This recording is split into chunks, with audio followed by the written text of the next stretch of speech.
Good evening, good afternoon, everybody. Hope everybody is doing well.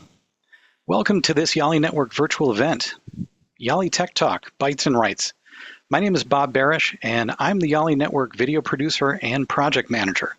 I'll be moderating today's event. The YALI Network is committed to bringing together experts in topic areas that you, our members, are interested in. Digital innovation is the future of economic growth, and protecting those innovations is what turns a good idea into a business. Our panelists are experts in the field, and I'm looking forward to this conversation. Joining us this evening to get us started and to offer opening remarks is Jeremiah Knight. Jeremiah is a career member of the U.S. Department of State Senior Foreign Service and is a frequent keynote speaker.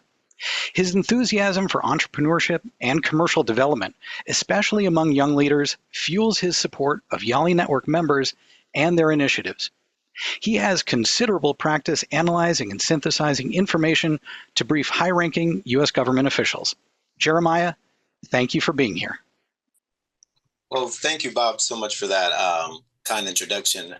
And thank you all for joining in to participate with this really interesting discussion around entrepreneurship. So as you guys know, entrepreneurship is especially important in this modern times. And in particular, we're going to have a discussion about the digital space and what that means for African entrepreneurship and how it can be utilized to develop economies. On a personal note, when they asked me to provide some opening remarks, I was thinking about myself and how recently I have become an entrepreneur. I started my own LLC, my own brand around food and culinary, global culinary arts. And, I never thought of myself as an entrepreneur until I thought about it. And I said, well, yeah, besides my 9 to 5, there I do have I have a space, and I utilize social media basically to promote my brand. And I have seen through the last year or two how social media in the space, the online sphere, it can be a catapult for solidifying your brand and moving it forward to the next level. American economics focuses on how the utilization of technology that helps tap into innovation and also invention. There's so many things nowadays that couldn't be done before, but with the rapid pace of technology, it's making a space for entrepreneurs in so many different levels. Our 3 panelists that are mentioned today have successfully went through that quest of mixing the online sphere, the digital space, and economic prosperity and entrepreneurship. So it's a hodgepodge of putting all 3 together to be successful. Africa's youth are the ones that will drive prosperity in the next century for the continent. And more importantly, the sphere will be found in that space of digital space. And it's not just about creating new tools in the digital space and technologies, but also what is essential, which I hope will be brought up during this conversation, is the importance of protecting that space and the intellectual property. Super important. Africa boasts the world's highest rate of entrepreneurs, and that should be commended.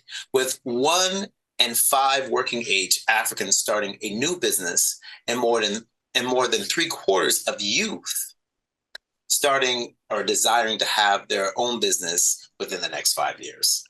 Turning solopreneurship, digital ventures into small businesses that create jobs that subsequently have a ripple effect on the economy is super important. So, as I was the public affairs officer in Jamaica, we were working with the Branson Center for Entrepreneurship. And one of the main focuses I tried to work on with the Center for Entrepreneurship was getting to the next level. Now that you have your own business, you're doing your stuff online, but how do you make that into a business that starts employing others and also inspiring others to be entrepreneurs? It's really important to make that jump. So I encourage all of you all that are listening to the panelists to take time to see what they're sharing, their best practices, and mimic those, and also to look out for mentors that can bring you to the next level where you want to go, because as I stated, I started my own LLC about a year and a half ago, and I needed help. So I reached out to some people that had already gotten into that space to give me ideas on how to launch it forward and move it, and also in the digital space and utilizing. I've had people that help me with my Twitter account, my Instagram account, even ones that have now are working with me to launch my YouTube page. So having those mentors and people that understand how to do what you need to do to get where you want to go is really important. I don't want to take a lot of time because the panelists are more they're more stout and established than I am in this particular space. So I will leave it up to them to share their best practices.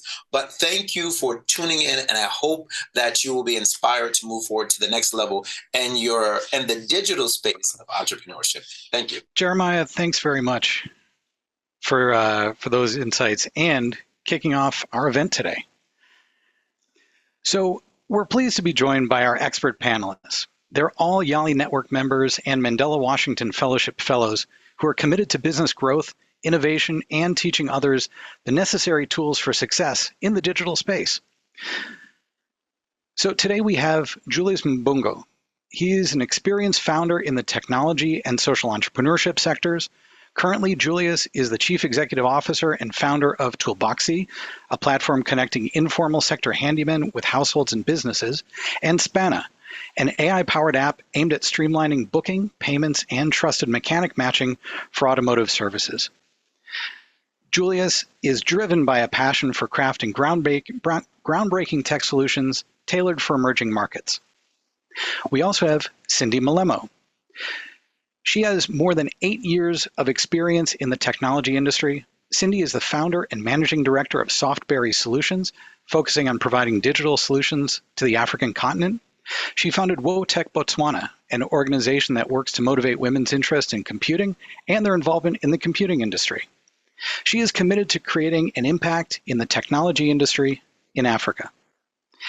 We also have David Zhang. He is an innovation and entrepreneurship development expert with over 10 years of experience in training, business development, policy, access to finance, intellectual property, and business incubation. He holds a bachelor's degree in marketing and finance and a master's degree in intellectual property. He's the founder of Bliss Executives, a management consulting firm focused on addressing the business goals and challenges of small enterprises in Africa. I don't know about you, but with this panel, I'm already inspired. So before we get this conversation started, I wanted to encourage everyone watching to submit questions in the Facebook events comment section as we go along. At the end, we'll have time to take some questions from the audience, and we'll be selecting from there and from questions our Zoom audience has already submitted. So to start things off, let's get to know our panelists a little bit more. Tell us about your involvement in the digital space and what's your most recent business venture, but most importantly, how did you get your start? Let's start with Cindy, then we'll move to David and Julius. Cindy. All right. So my undergrad was definitely in applied business computing, which gave me inspiration to combine business and technology. So the way in which I started my business, I started about in 2021, 4 years ago. I had these brilliant ideas, having worked in different African countries and seeing the gaps that were there. I decided to form a company that would bridge these gaps and provide solutions, digital solutions for the continent of Africa. That is how we came up with our company, Softberry Solutions, which aims to develop digital products that will address the African market. And we do quite a number of things. We do software development, we do digital marketing, we do also e-commerce. So our main focus has been in e-commerce, where we've developed 2 platforms, the latest one being Sabaga Africa. Sabara Africa is an e-commerce platform that is dedicated to selling strictly African products across the continent. It's fairly new. It's live. We're looking for vendors, and we're currently onboarding vendors across the African continent. And we hope to sell not only to the African continent, but globally as well. So that is, in a nutshell, is what I would say that I do in terms of entrepreneurship, techpreneurship as well. Thank you. Great, thanks. And moving on to David.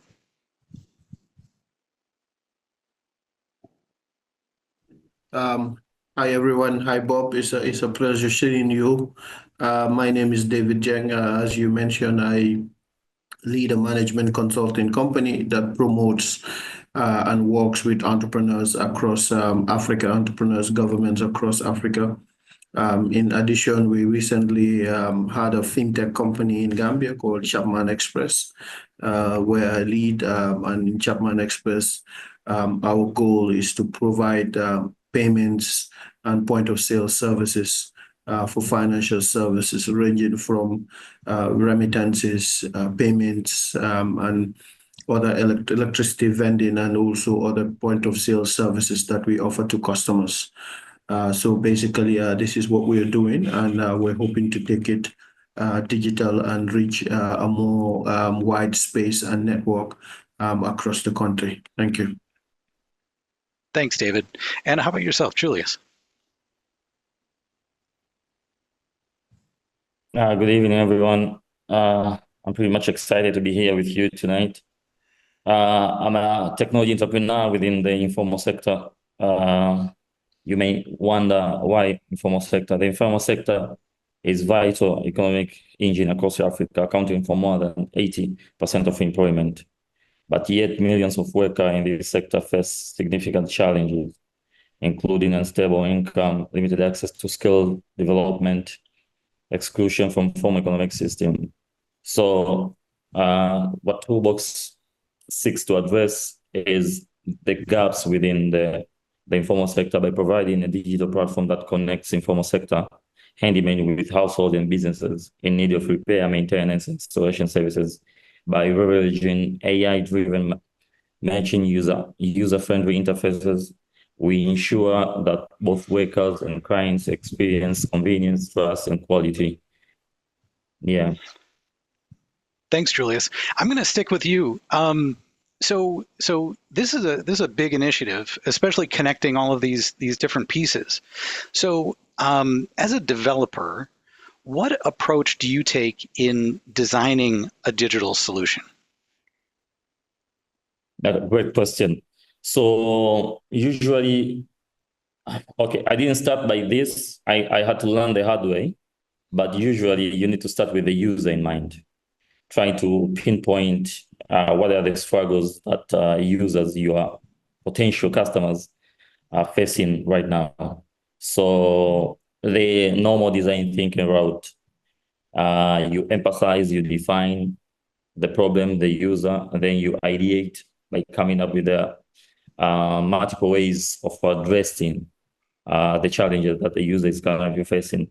Then after that, you prototype, you create what we call a minimum viable product, which is a simple product with basic features. Then after that, you go and test to the real-time user in the market.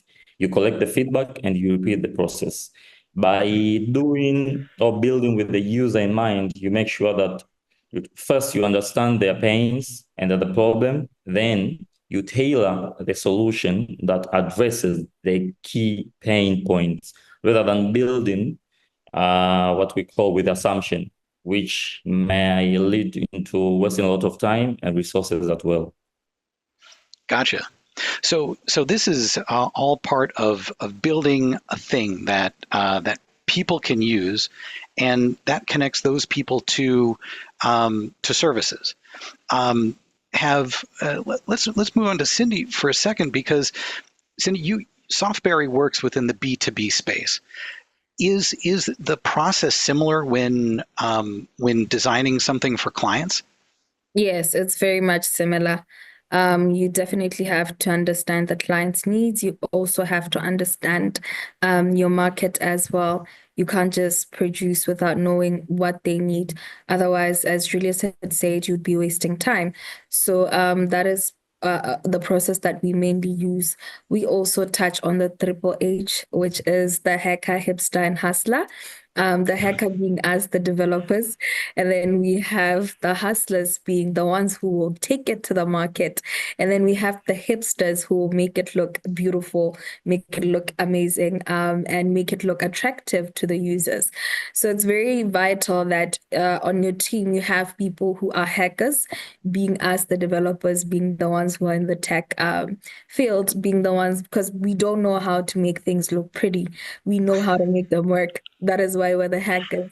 Then we have the hipsters, those that will add on your user interface, the colors, make it come alive. Then you have your hustlers. Those are your marketers, the ones that will sell the product to the world and convince them that this is it. And working within the B2B, we always ensure that we address it in that case. We apply the triple H method to whatever product that we're developing. Thank you. That's awesome. It's the first time I've heard that, and I really love it. Now, after you're done with that whole process, you end up with a thing. So, David, let's talk about first. Let's define intellectual property, and then maybe talk a little bit about how that thing becomes a business.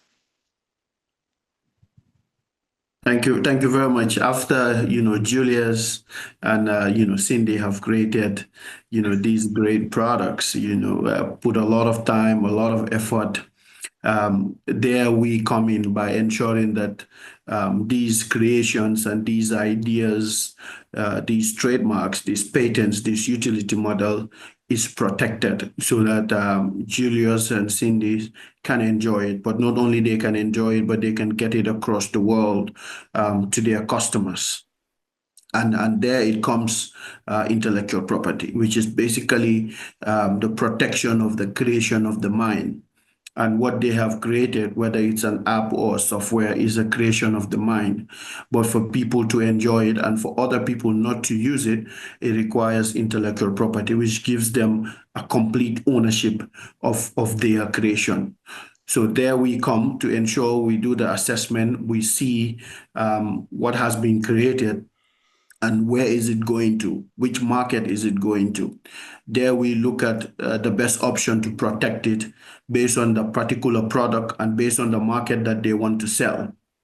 So this is where we come in, and once we protect it, it comes to the market and it is commercialized, and it ensures and everyone knows that this invention belongs to either Cindy or Julia. Well, that's interesting because the when we have spoken before, and you just use this phrase, creation of the mind. So it's a digital product. It's an artwork. Could you explain what these intellectual property protections cover? Now, these intellectual properties, what it covers is it covers the invention that you have, the creation of the mind, what you have created from your mind, from your ideas, the tangible asset that you have created. So this asset becomes more valuable that if you don't protect it, someone else tends to use it. And to ensure that someone else does not use it, what it does is IP protects it. It's a legal instrument that ensures that it shows ownership of the person who have created that particular asset. Whether it's a trademark, which is a particular logo, a design, a brand, whether it's a software code.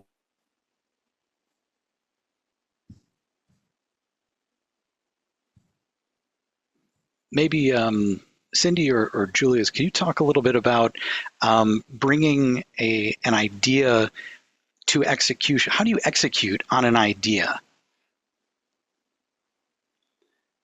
Because if these protections cover tangible things, it means that your idea has to become a thing, whether an app or a product or something like that. So Julius, talk about the process of bringing an idea to fruition. Sorry, Bob. Did I think I cut off? That's okay. We'll come back to the protections part. What I've asked Julius is to talk about developing an idea into a thing, to get to that tangible place. Yeah, so sometimes protecting an idea can be very, very tricky, as ideas themselves generally aren't legally protected until they are turned into something very concrete. So for me, I would say for entrepreneurs out there, what you should do is, apart from protecting with IP, trademark, NDAs, and everything in between, you should build fast and launch smart, because sometimes speed is your best defense. So you should establish your presence in the market before others can replicate your idea. So map out your potential partners, your user, get it rolling into the market. And what I always tell aspiring entrepreneur is to build something with minimum available resources, because sometimes you might come up with an idea that requires a lot of resources when it comes to in terms of funding, execution itself. So start with something that is very simple that you can get rolling. You can bootstrap yourself before inviting others, or before even attracting other potential threats from the market. So establish yourself, and then from there it will be much, much harder, because ideas are generally free. It's execution that differentiates between a person with an idea or others with a great product in the market. Thanks very much, Cindy. What about in your world? How do you go from idea to development? All right. So how we go through idea to development is that fortunately for me, I have a very incredible team. We do a brainstorming session where we come, we sit down, we figure out who our customers are, what we need, how to go about it, and how to essentially work around whatever bottlenecks are there. So whenever we come up with an idea, we sit down as a team and we start mapping it out and say, okay, at this particular time, we're going to do this, we're going to do that. And as soon as we have that, then we can now develop the next steps. When we have the next steps, we begin the execution and we start working and executing on the idea that we have at hand. And as we are executing, we are also seeing what is lacking, the challenges that can come up, because you can never fully mitigate risk. There's always a bit of risk that will come up. So we work around it and best see how we can fix it. And once we've begun execution, we now start also seeing how best we can grow it, what our challenges and what we need to improve on. So that is how we go from brainstorming to development. So one of the things that is common among anybody creating something are the challenges. Can you talk a little bit about, and Cindy, this is for you. Can you talk a little bit about, when you bring a digital product into the public space, what are the challenges that come with opening it up to the public? There are quite a number of challenges that come up. From one of our products, one thing we noted was that the adoption of technology on the southern part of Africa was not necessarily that up to par. So having to penetrate that market was really difficult. So now we had a new challenge, which is how then do we teach the market that they need this, because clearly they do. So that was one of the challenges we had, and we came up with the solution of, okay, let's educate as we grow, as we are developing, let's educate. So that is just one of the challenges we faced, but the major challenge we had to face, of which we're still facing till till today is logistics within Africa for one of our digital products. How then are we going to move things from one country to the other, especially with the restrictions that are there, especially with everything that is there? We've tried to get partners. We're trying to get as many logistics partners as we can in order to make this platform a huge success and to make it work. So challenges are always there. They don't require, the only thing you can do is not to give up. That's the best thing I can say. Don't give up, just keep going for it. Yes. That's great. So this challenge of creating something one place and then distributing it throughout a number of countries to serve, similar problems, it seems to be a theme. David, could you talk a little bit about the different registries of where intellectual property or these ideas, these things are registered? Yeah, thank you very much, Bob. Intellectual property across Africa is basically we have two intellectual property regimes. One is ARIPO. ARIPO basically serves Anglophone countries and Lusophone countries, which has about 22 member states. Also, we have OAPI, which is also an Organization of Africa Intellectual Property countries, which also covers 19 member states, which are mainly, French member states. And other countries that are not within ARIPO and OAPI has their own IP regimes. So you realize that looking at in Africa, protecting IP across the continent is not a one-size-fits-all or a one regime like you have in Europe. Here you have to look at basically what market you have interest in and where your product is. So you either choose the national route, which you can register in the country that you are from, for example, in Gambia, in Botswana, in Tanzania, or you can choose to register within a regional block, either OAPI or ARIPO. If not, you can choose to also look at countries wherein you have interest in and register individually in that region. So you realize that it's a very complex process, especially for businesses that want to grow across the continent. But however, there's still possibilities that, a lot of things are working in terms of collaboration. A lot of initiatives are coming with the AFCFTA IP protocol to help ensure that some of these challenges that SMEs and businesses face are being addressed. That's great. So, we have people in our audience that are at all different stages of development, and I'll leave this open to anybody who wants to take it. But how does somebody just go ahead and do this? What is that minimum viable thing? What do you need to do to get that thing that might lead to the next thing? Does it come from the idea or does it come from solving a problem?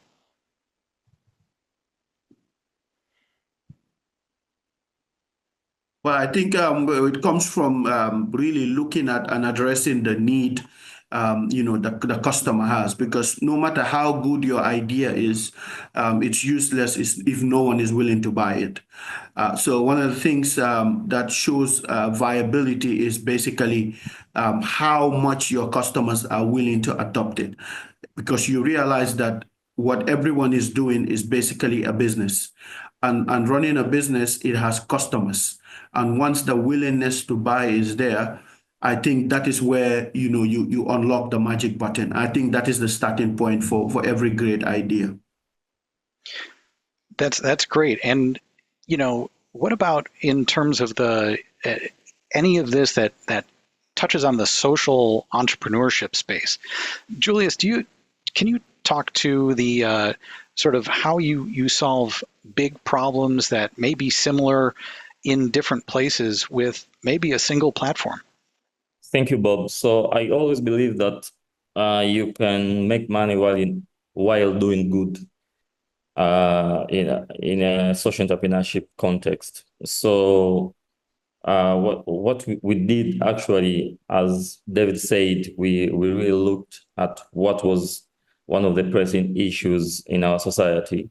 And for me personally, the kind of challenges that I'm currently solving were somehow personal, because one of our family members were also part of the informal sector workers. So we really looked at the struggles that they were going through. So from there, we decided to dig deeper and try to understand how big is the problem. And you may find that a lot of sub-Saharan Africa, we have common problems and challenges. So it's even very easy to replicate the same solution in different markets. For example, Tanzania, you go to Uganda, Nairobi, Zambia, etc., you find similar problems. So after that process, we looked at model solutions that are available in the market and how they are solving the similar challenges. And after that process, you need to like, okay, how can you solve that problem within your context, within your society? Yeah, you need to do what we call localization of technology, rather than copy paste whatever that has worked in another market into your market. Because, for example, in our market, one of the challenges that we encounter in informal sector is pricing. Pricing is one of the most complex issue, because in more matured markets like Europe or US, or even some of the countries in Africa, like South Africa, the pricing is standardized. People charge on hourly basis. But you come to Tanzania, you can do something like that. So people charge you on how you look sometimes. You come with a suit, you come with a Mercedes, this guy will charge you more because you look good, you look like money. So you need to learn, okay, how can you navigate that within your market? Because those kind of problems or challenges in Europe or US, they don't have those kind of problems. So you really need to look at your market, talk to your people, talk to your users, because the good thing about our platform is two-sided. We have the supply side and demand side. So we speak with these people on a daily basis. We spent a lot of time with them. We did a lot of surveys, like how can we really come up with something that really addresses the pain points on both ends. And voila, after a few trials, we were able to create something that actually works for both ends. That's great. Now, speaking to the challenge that Cindy brought up earlier about adoption of the digital tools to make one of these solutions really viable. Cindy, can you talk to how you go about educating a customer base about using the tools? Yes, this is where you need the hustlers to come in when you're developing. This is when you need the marketing team to come in, because you need to communicate to the client, to the buyer, to who you're producing to, that this is the problem that we currently have. And this is how we can help you solve that problem. So to just give an example, we had a platform called Godishopong, which was basically, it's called At the Shops in English. It is a platform designed to just bring together different shops, different entrepreneurs onto one platform to allow a user to shop from different places at one stop. So it's basically your e-mall. So what we were trying to do was to show people that you don't need to use your resources to move from one place to another. It can just simply come to you, which is something that a lot of them don't realize, that this can bring convenience to them. So in order to do that, what we did is we used marketing in order to show them that, look, you can always save time by this. We came up with a lot of stories of maybe you're at a party and maybe the drinks have run out. You can always use the app in order to get drinks.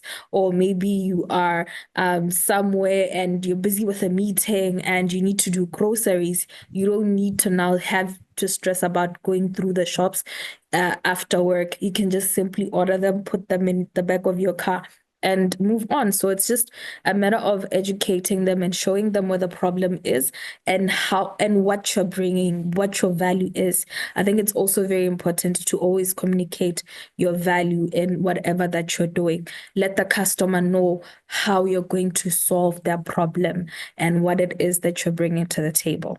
Yes. That's incredible. Yeah, it's a good way of looking at things, and it sort of goes back to a lot of our audience who may be just starting out. So when you try and find a customer base, what does that look like? What does it look like when you really see something that might turn into a product or an app or a service? How do you test that before you start building something? I think in this case, it's very important to have focus groups, which is something that I realized that it's not common within our continent, but always have focus groups. Sit down with your client and hear what they need. You'd find that most times we're just developing and just throwing it into the market and not realizing that sometimes even the solutions we're developing are so difficult for clients to actually use. So sometimes we have information sessions where we can just invite them to test out the platform and listen to what they would need in order to enhance, what they require in order to enhance their user experience. Sometimes you'll even find that as you're developing, you're not even catering to your users' knowledge or accessibility needs. So these are things that you need to pick on and be able to correct and fix. So I think it's very important that you bring them in, sit them down and listen, fix as they tell you, okay, this will better work for me. I think the thing that I can say that everybody needs to do as an entrepreneur, particularly within the space, is learn to listen. It will really save you a lot of time, a lot of resources, and a lot of money. Yes, thank you. It always seems like the listening part is difficult because sometimes we hear things that go counter to the idea that we have. Yes, very much. So when let's switch gears a little bit to start talking about either mentorship or skills training. We're trying to build, or you're trying to build an ecosystem within Africa for the digital space, and you've said that there are certain commonalities and there are certain differences in all of these markets. So, Cindy, let me keep you on the spot for a sec and ask you what is unique about the innovation landscape in Botswana? All right. So I think the most unique thing about the innovation space in Botswana is that there's a lot of talent, and we're still far behind compared to a lot of other African countries in terms of developing products. So there's space. There's actually an opportunity. So opportunities are there. And also another interesting thing about the Botswana market is that they are also very receptive and very also adaptable. So you'd find that you're not going to struggle a lot in terms of teaching them because they're able to grasp on and understand what it is that you would need to throw to the market. Also, one thing that I absolutely love about the Botswana market is that they are brutally honest. So you're going to get feedback. If they don't like your product, it will be very obvious. If they like it, they will let you know. So I think you always get the truth when you test it out with them. And also, I think they're perfect for testing because you will know if it will work or not, especially in smaller markets. Yes. Great. Thank you. And then, Julius, can you talk a little bit about the training that you do for mechanics or technicians on your platform? Talk about how the training on the platform can help benefit their business. Okay, thank you. So, Most of these workers, handymen, plumbers, carpenters, you name it, from the informal sector have not gone through the vocation training schools. So you may find most of them do not have even the customer service education as well. So what we realized early in the journey is, in order to ensure quality and workmanship, we had to provide these kind of trainings and upskilling in-house. Because again, partnering with public vocational schools, it was very, very bureaucratic. So what we did is we had to bring the training in-house. What we do is we provide two sets of training. We do soft skills, things like time management, appearance, how to talk, customer service, digital literacy, as well as basic financial literacy. And on top of that, we do what we call vocation-specific tutorial, where we match these aspiring handymen with master handymen, so for practical training, which makes it very, very easier for transfer of skills, because they learn by doing. And this is very impactful, because through this, it has helped us to solve a lot of problems when it comes to customer engagement. So, because once we do this, and our platform also collects feedback from both ends, both the customer rates the handyman, and the handyman also lets the customer at the end of each job. So at the end of each job, we get to track, okay, how did this job go? Like, if there's any problem, what kind of problem? Where can we do better?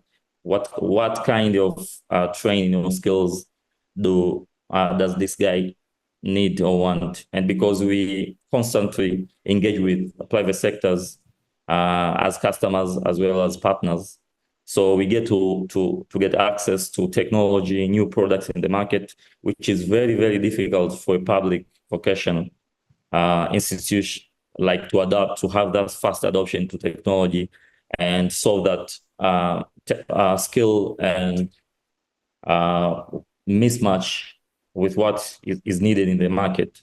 So that's how we go about it.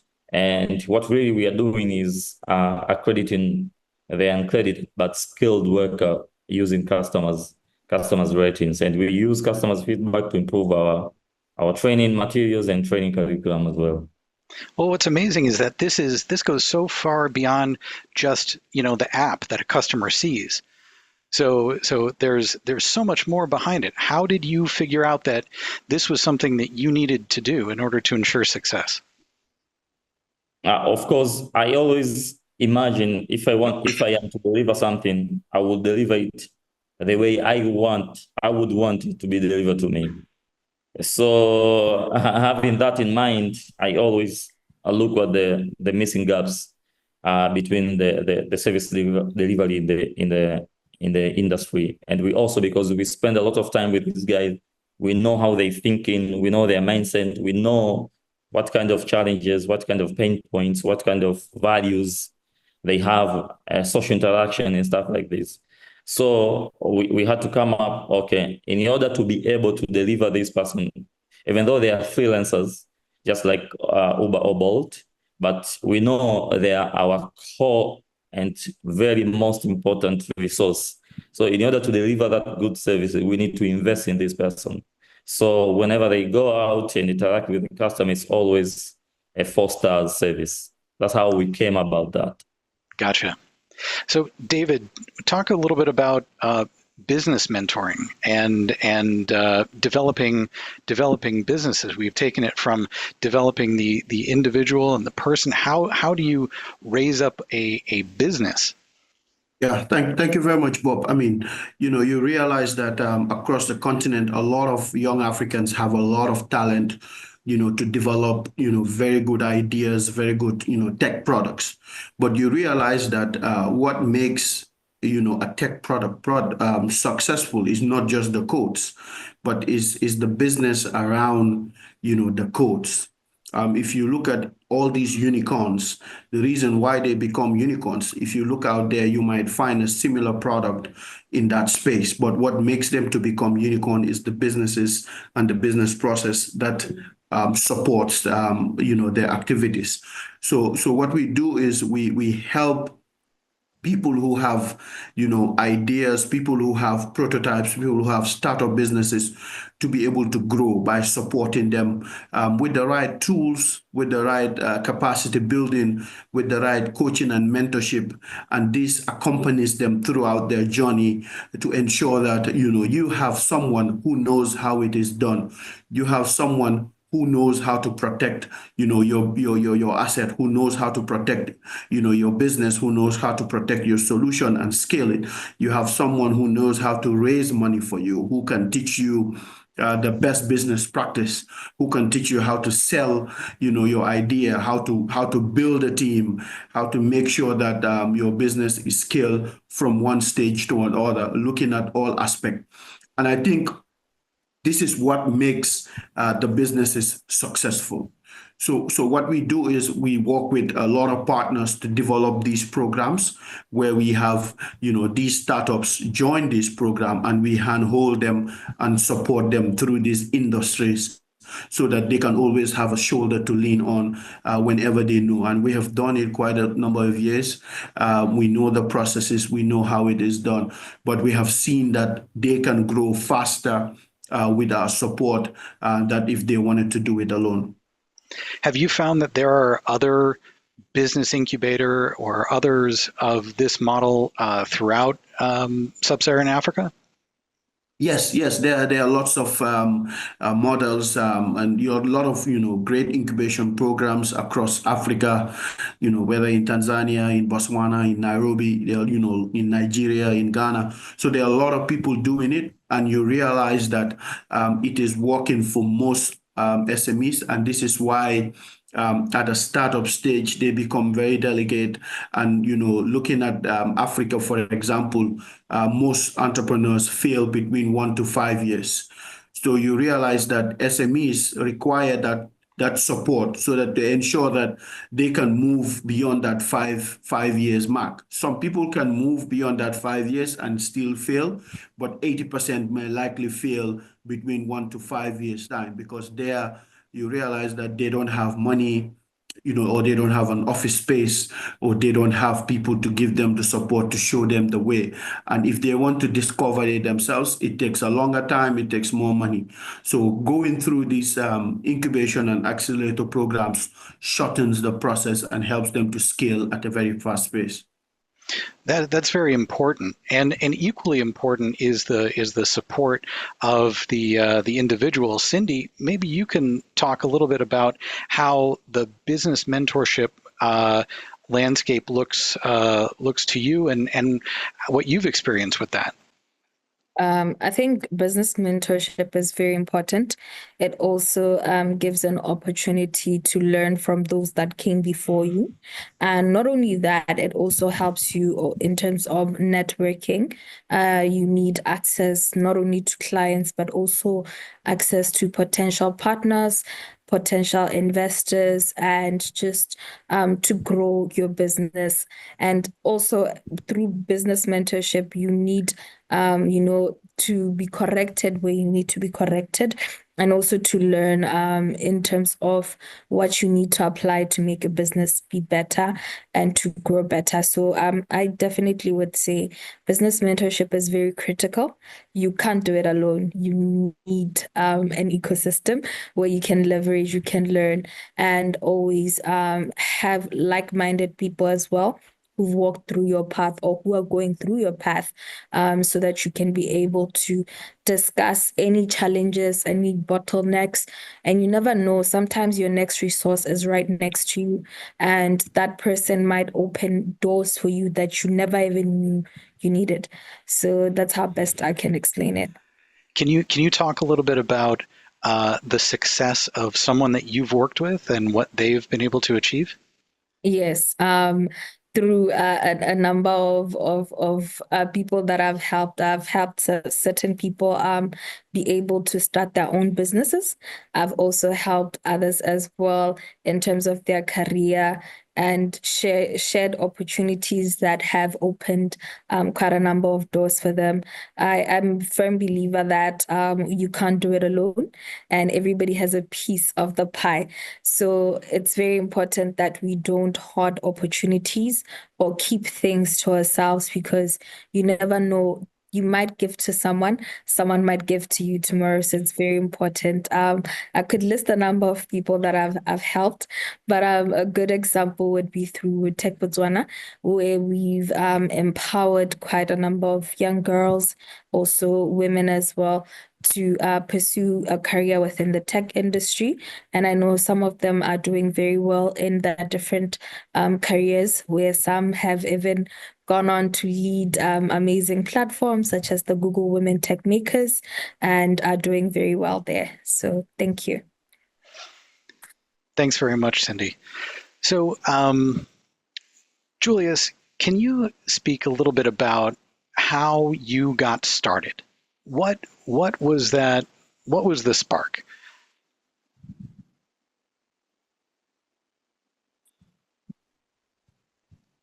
Okay, so how I started, it's pretty much a long story, but I'll try to shorten it. I was still in school together me with my friends before completing the final year. You normally go through internship where you learn while on the job. So long story short, I didn't like the experience of the working conditions. And so when we got back to school, I got together, me with my two other friends, and shared my experience, what I went through, what I saw there in the workspace. And so we said, what are we going to do? Then we decided that we should start a business, a company. Doing what? We had no idea, as we had no career guidance, no mentorship. So, but from there, because our school was located a little bit outside the big city, so, and that region is very famous for agriculture. So we found ourselves engaged in cultivation of watermelons, tomatoes, and other vegetables. So long story short, after that, we did that for about 2 years. Then I went to YALI, the Regional Leadership Center. Then it was through YALI that I got access to technology, AI, and everything. It was new to me by then, and everyone was using technology to solve something. So I had to learn very fast and adapt. So when I got back home, I decided that that's the path that I wanted to pursue. Just integrate technology into whatever that I was doing. And successfully, we created our first technology company, which was a grocery order and delivery platform. It failed, but it gave us necessary learnings on entrepreneurship, on how to start a company. Then from there, Toolbox C was also built as a second innovation because of the need of the society. By then, I had already been equipped with all technology tools, so I kind of knew my way around it. So that's how I kind of got started. It was out of need, and it was out of the current situation. Just like now, a lot of youth, there's a lot of unemployment in Africa. So people can also take that as a challenge to build businesses so that they can be able to employ other youth as well. That's great. Do you think that that this digital entrepreneurship space is open? Like, how unlimited is this? I think the market is big enough, especially for Africa, because Africa's problems are unique. Africa, we still have a lot of problems with basic needs, things like healthcare, access to education, energy, access to clean and safe water. So the space is huge, and as unique we are, we don't need to copy best solution from Silicon Valley or anywhere else. We need to kind of think on how we can leverage AI and technology to solve these problems. How can we provide better access to education affordably? How can we provide clean water into the rural space, energy, power, and things like that?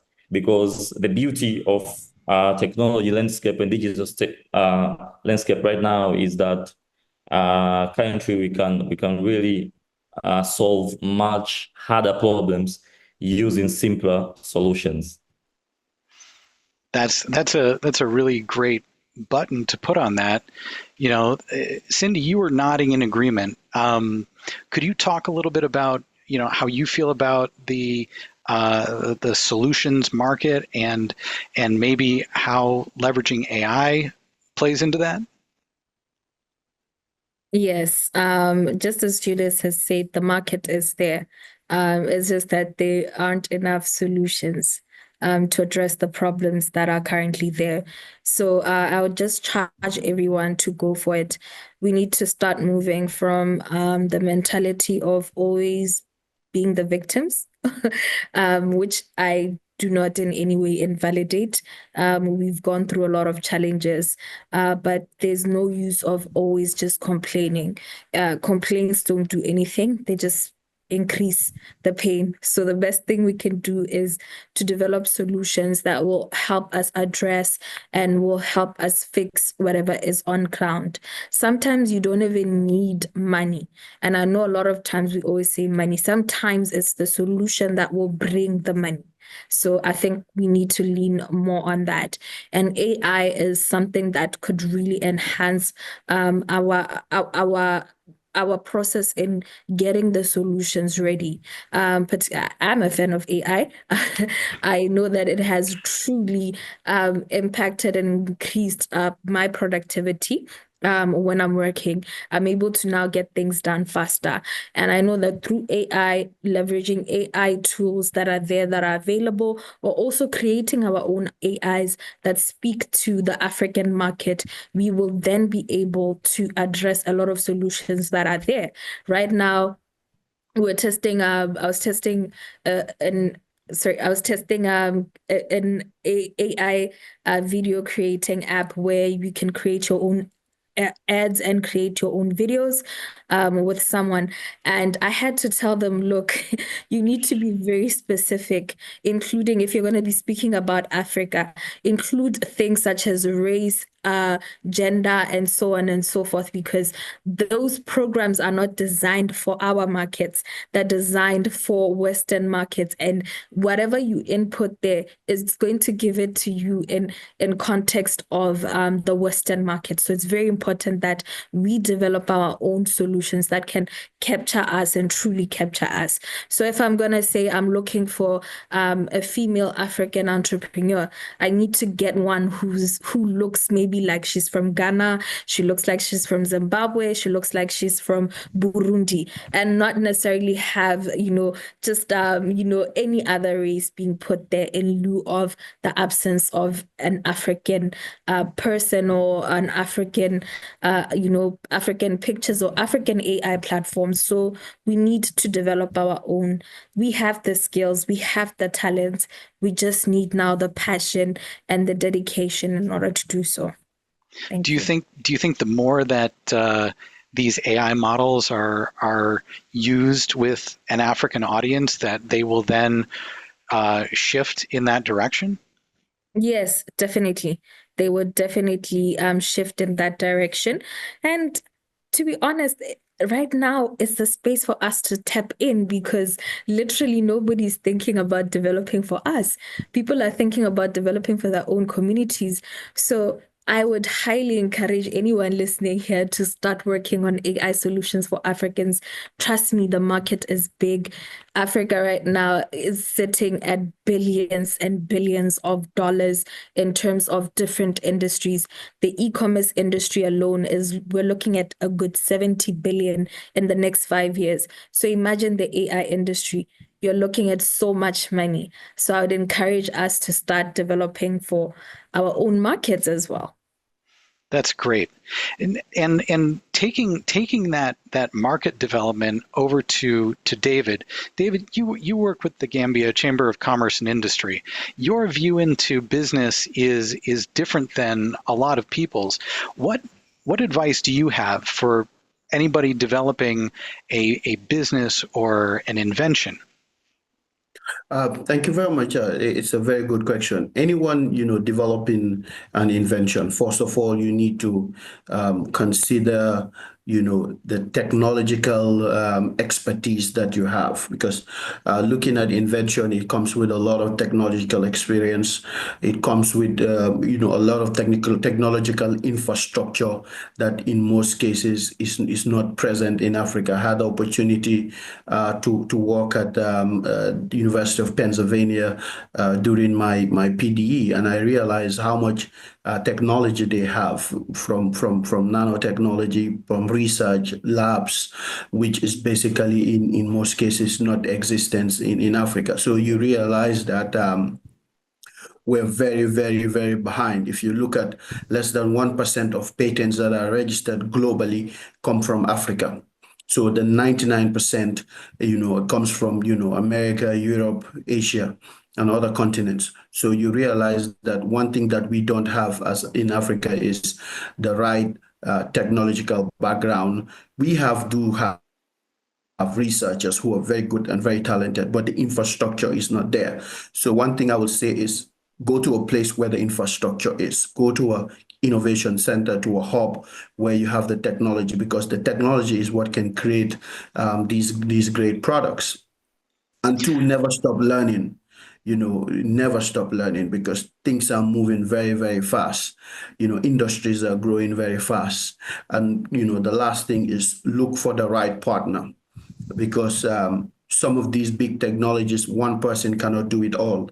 Like Cindy mentioned, you need to look for the right partner.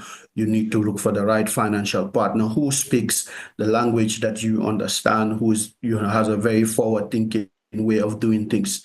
And when operating also, look for an ecosystem that is friendly to startups. Because there's some ecosystems that are not very friendly to startups.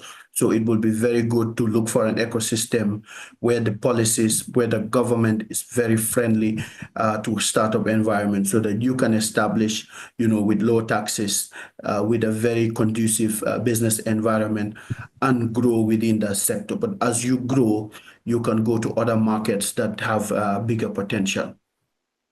That's great. So essentially, if you don't have access to the tools yourself, find a place where those tools are available. And then as you grow and you build, keep looking for advantages to growing that business. If an environment isn't sustainable for this business, look for the environment where it is. Yes, so, and I mean the market. One thing we all have to accept and know is the market is in Africa. Africa has the youngest population. We have a population of 1.3 billion, people. So we have the market. So one thing it can do is we can develop these technologies outside, but let's have an Africa-centric approach wherein we intend to scale these technologies across Africa. What Julius and Cindy are talking of. Today, I can tell you, they can come to Gambia, it will work. They can come to Senegal, it will work. The potential is there, and it's a bigger market that has potential to grow. That's one of the reasons I like bringing together people from different regions, because we get to talk about solutions that may seem local, but then you expand it, and it seems like there are a lot of different opportunities out there for solving problems.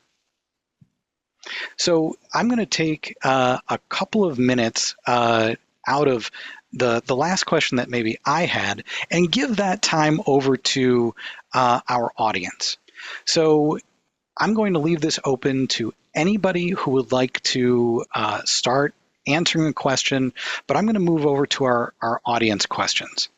So we've received a few questions from our virtual audience and on Zoom and from Facebook. So we've talked about AI a little bit. So with the rise of AI tools that generate content, this generative AI, how do we balance using the tools while still maintaining originality and ownership of our work? That was from a Zoom audience member from Namibia.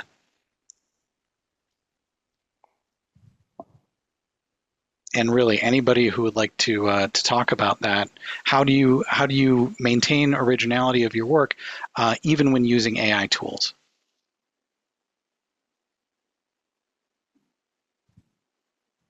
All right. What I will definitely say is don't rely fully on AI to develop your entire work. So it's a tool that is there to help you assist, refine. So for me, what I definitely would do is I would use it to maybe refine an idea. And then once I've refined it, I'll take the main point and continue expanding with my own skills. And nowadays, people do have AI detectors. So as you're using AI, just know that there's certain detectors that are able to tell that this is not your original work. You got it from ChatGPT. So what I'd encourage is still rely on your originality. Just use it to enhance your work. Don't depend on it, and don't make it your ideas when you know it's ChatGPT. So what I would say is use it to enhance your work, not necessarily to do your work. Yes. Thanks.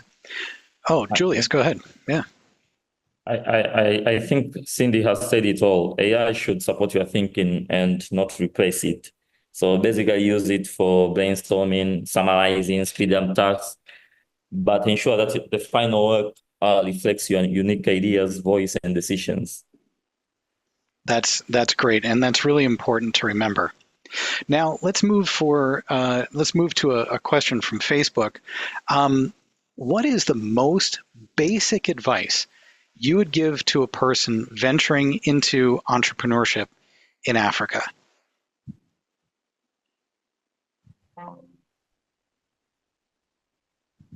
Well, for me, I would say believe in yourself, because doing business in Africa is mission impossible. You will face, a lot of challenges in different sectors, whether from internally in your business or whether, through policy or the business environment. So if you don't believe in yourself and have a long-term vision, you wouldn't get there. You will be among those who fail within the first 5 years. And when you are doing something, try to do something that you're passionate about.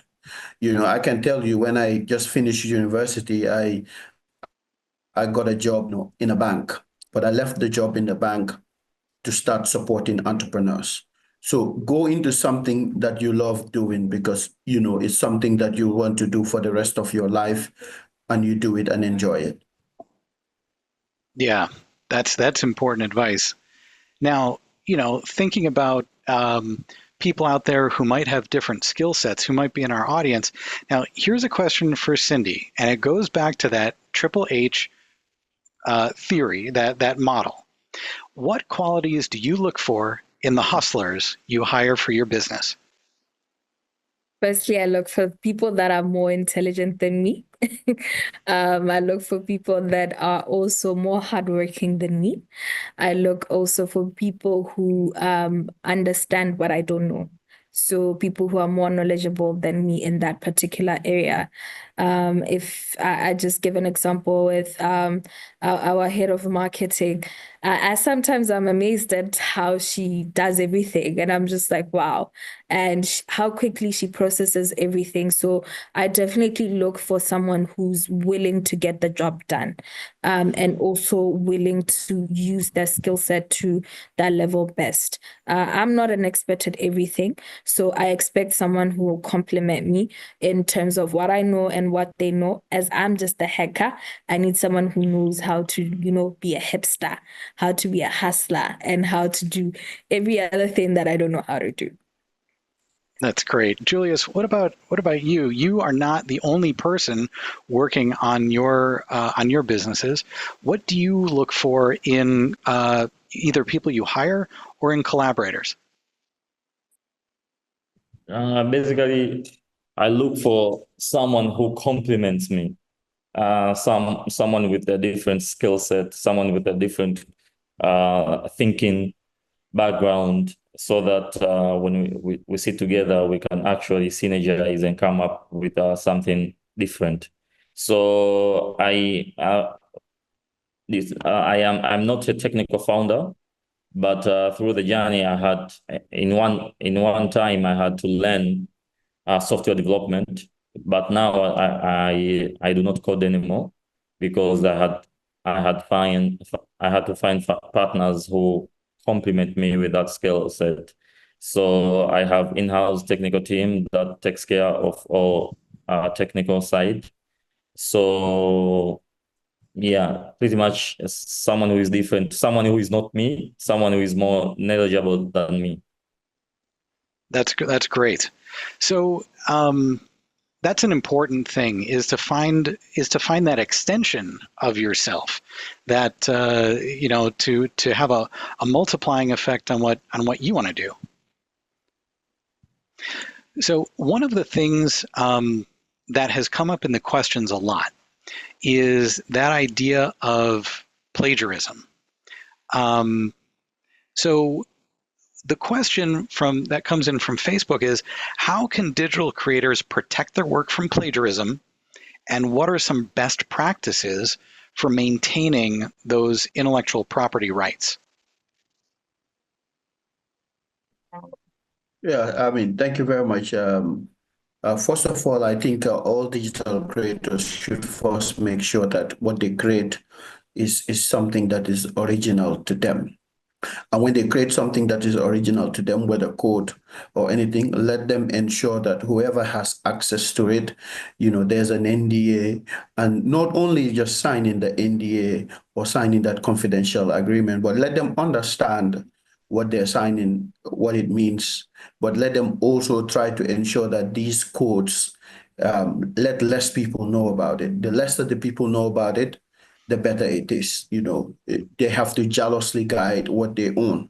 And also, once it is created, try to send it to yourself so that you can always prove that this is yours, because it's a copyright work. And with the Berne Convention, you don't need to register it, but you have to also prove that it becomes yours. So if you even send an email to yourself, that email has a timestamp that you can show that this is yours. But also, the first thing that you have to do is, the lesser people know about it, the better it is. So don't let the cat out of the bag, or don't tell too many people about it too early. Yeah. Yeah, that's interesting, because we can be excited about something that we're making, right? We can get excited about it. We can get excited about this idea, but when it comes down to it, if you're planning on making a business out of this idea, Yeah. you kind of have to keep. And if it is, for example, a patent, you publicly disclose it. If you publicly disclose it, it is not. It doesn't meet the requirement of novelty.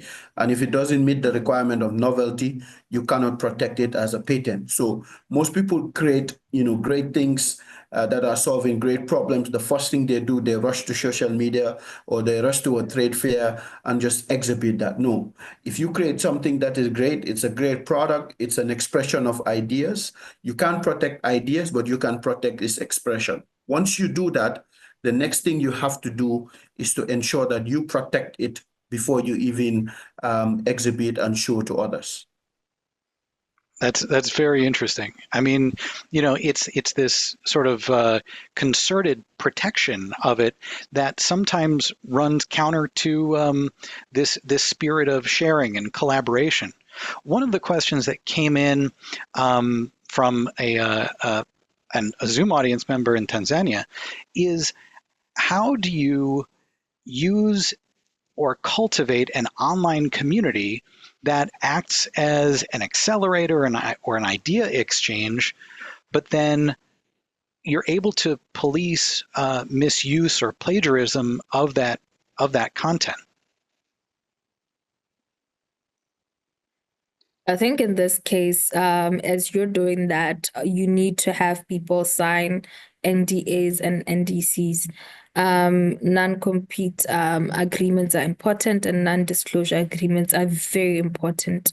And I just wanted to also add that you don't only protect your ideas from the public, even your own staff, at times you need to protect it from them.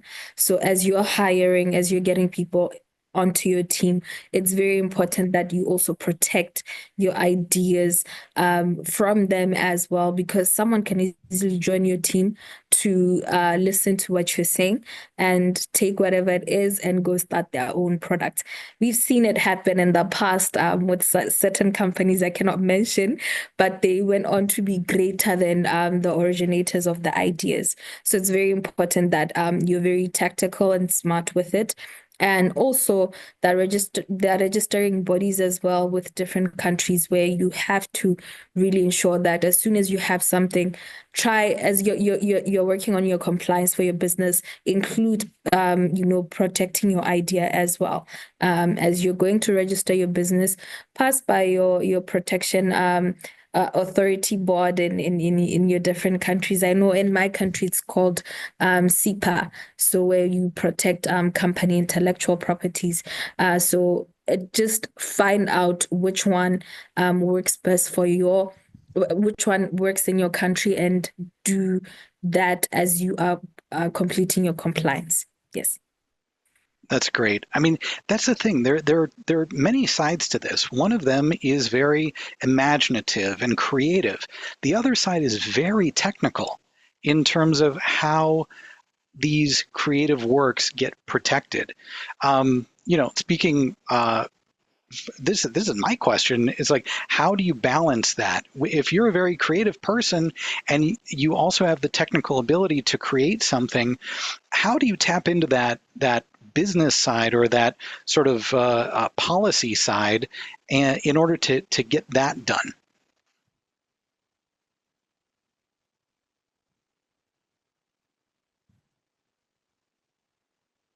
Yeah, I mean, if we can move on from here, but I think that it's important for creative people to also have some knowledge of the business or regulatory side, or if they have someone close to them that is involved with that, maybe they can take them as a mentor for that side of their brain that maybe doesn't involve itself with regulatory and policy issues.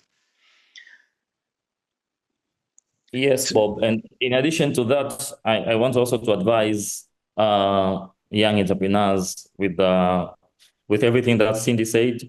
It is true with NDAs and NCAs, but also they should be very careful when they go out and seek partnerships, especially with the big corporates.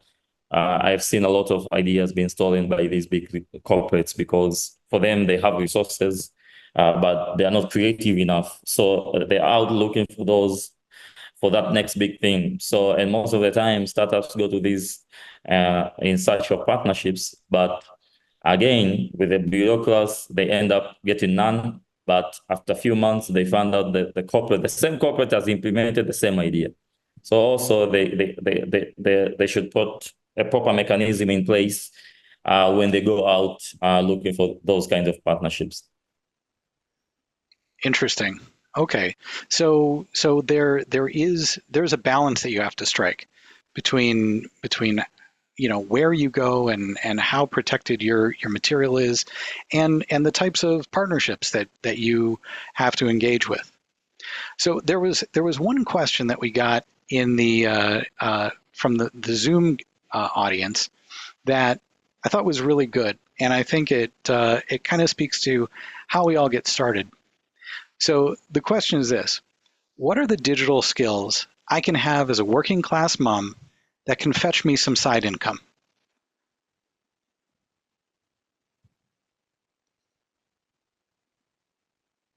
Just to answer that one, there's a lot. There is a whole lot. You don't always have, that's the beauty of technology. You don't always have to leave home. You can always just work from anywhere with technology. things such as becoming a virtual assistant. You can gain those skills. Something that's quite interesting, you can become a prompt engineer.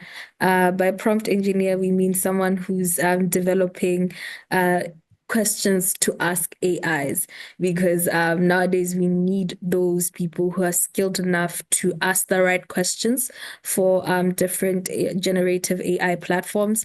So you can help companies maybe develop something through the right kind of prompt, whether it be in terms of using ChatGPT or even creating websites. You need the right kind of prompt in order to do that. So you can learn those skills. You can learn skills around AI as well, which is quite popular nowadays. You can also, there's so many opportunities in which you can learn, even for your own career. It doesn't always have to be technology. Sometimes you just need maybe how to best utilize Teams or best utilize Zoom, best utilize something. You can literally just leverage anything that is beneficial to you. Sometimes you can even just how to use online QuickBooks or something. So there's so many digital skills that you could learn. Thank you. Excellent. I think that's some really good practical advice. Now, we're getting toward the end, but I wanted to give each of you an opportunity to answer one final question. And please feel free to take a little bit of time to think about it. But we'll start with Julius, then move to David, and then end with Cindy. So, what is one achievement that you're most proud of? And this could be in your business journey. It could be with people that you've mentored. It could be the trajectory that you've seen your business or businesses take, or it could be none of the above, and it could be something that we haven't even touched on. So, Julius, what is one achievement that you're most proud of?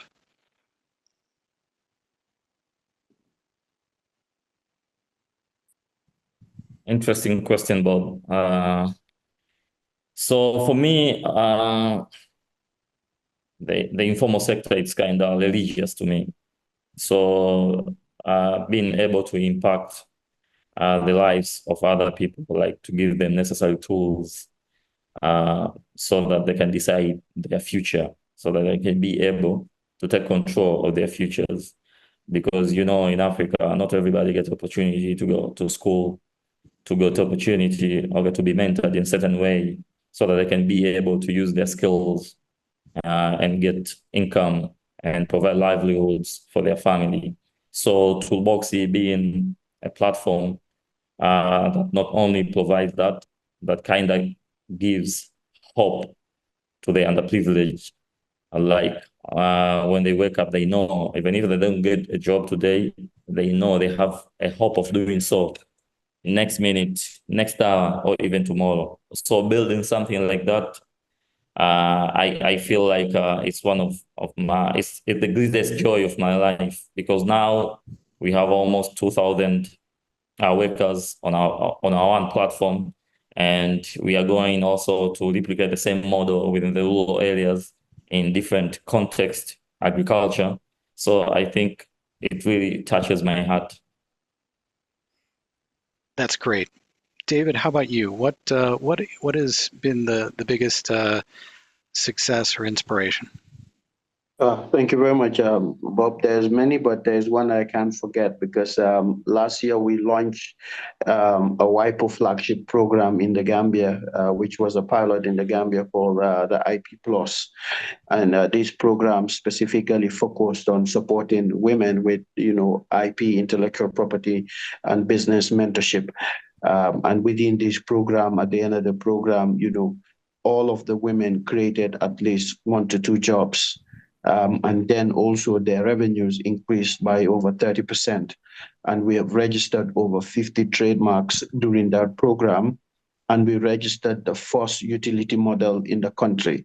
And this is the first utility model that the Gambia has been registered by a Gambian, and it happens to be a young woman by the name Maria Masaj. So it's a huge achievement. to see myself, being part of that, which is, history, and it will forever be in the books. And I'm always proud and happy to see that I was part of that journey. So, yeah, I mean, it's very fulfilling. That's fantastic. And Cindy, take as much time, inspire us.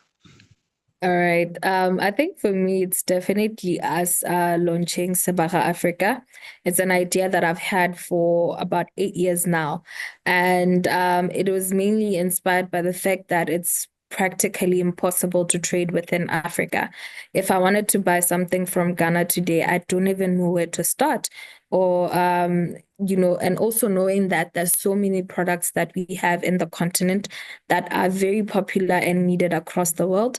And we don't have that. For example, reed baskets are everywhere in Africa and they're in huge demand in China.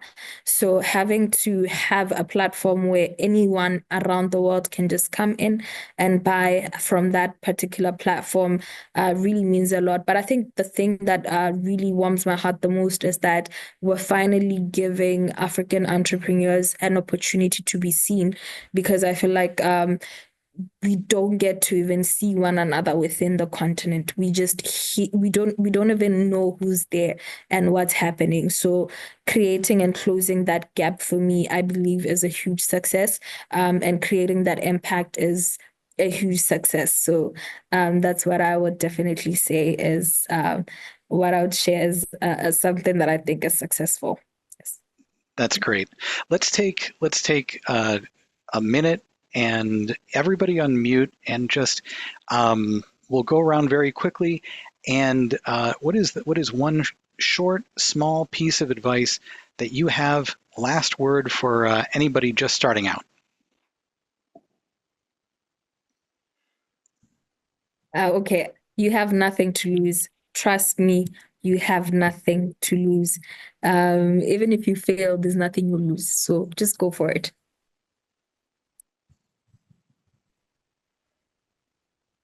David, go ahead. Yes, I mean, for me, I'll always say, believe in yourself. Africa needs you, the world needs you, and that idea you have is one day going to make you proud. If not, it's going to solve a problem for someone. So believe in yourself and just get up and do it. No excuses. Just get up and do it. To all builders out there, what I want to tell them is to never limit their imagination.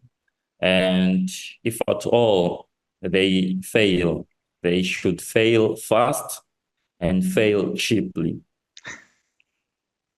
That's incredible. I think that's good advice and a great place to end our conversation here. I have to thank all of you for your time and your insights today. Julius, Cindy, David, it's you've brought a really unique perspective on the digital economy, and you're an inspiration to our YALI Network members. I hope this conversation has encouraged everybody out there by seeing that developing a business or an idea in the digital space just takes some imagination and some knowledge and believing in yourself. You can find free online resources which might help you start on this path on the YALI Network website at yali.state.gov. I have to thank you again. Thank you to our audience for being here. Thank you to our panelists.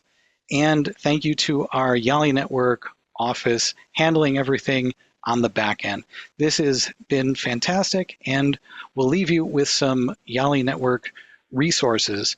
Our socials, you can find us on Facebook, LinkedIn, and Twitter. So I wish everybody a great rest of your evening and a good tomorrow. Bye-bye, Bob. Thank you. Bye-bye. Thank you, Bob. Bye.